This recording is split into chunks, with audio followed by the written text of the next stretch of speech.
Frostfinick here, and today we're going to talk about another one of my favorite movies, Zootopia. Now, this movie centers around a bunny by the name of Judy Hopps, who wants to be a cop in the city of Zootopia, which, given the way their world works, is kind of unheard of.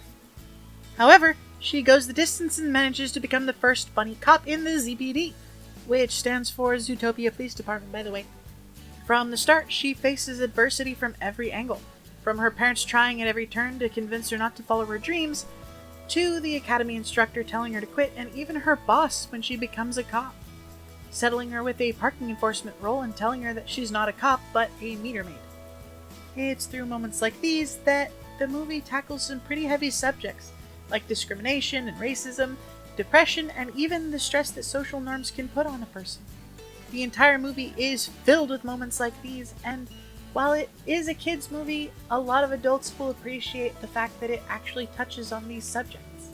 Now, instead of sulking about the role she was given, she decides to do her job efficiently and winds up eventually meeting the wisecracking con artist Nick Wilde in an adorable scene in an elephant ice cream shop.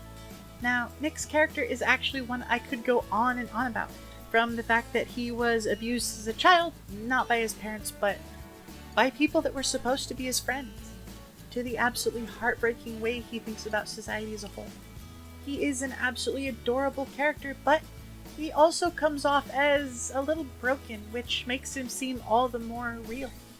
Anyhow, Judy's job ends up getting more interesting when she's confronted by a thief while on the clock, which leads to a missing otter case and even a political conspiracy.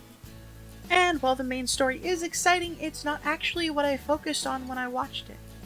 The interplay between Judy and Nick is incredibly well done. Their friendship isn't something instant. In fact, Nick is actually set up to be the antagonist from the start, and it makes it all the more amazing in a scene where he finally realizes what Judy's going through. The conversations between them and the situations they wind up in throughout the movie, while entertaining, just feel so, well, real. Now, I don't really want to spoil anything from the plot, I really don't, because this is such a great movie and, well, regardless of whether you have or haven't seen it, go watch it. It's an absolutely amazing film, and no matter how many times I've seen it, I can never really get enough of it. In fact, I'm gonna give it a 10 out of 10 paws. It's one of my absolute favorites, and when I first saw it, it had me in tears from a huge range of emotions for almost the entire film. It's amazingly well done, and I can't recommend it enough. Anyways, that's it for this review. So until next time, everybody, bye! Oh yeah, I want to show our patrons some love too because they're awesome. Their contributions help us to afford all the neat stuff we use to record. So thank you. And if you want to become a patron too, you can click the link down in the description. You'd really be helping the channel out, and you'd get a couple nifty goodies too. Anyways, if you made it this far in the video, then yay, you're amazing.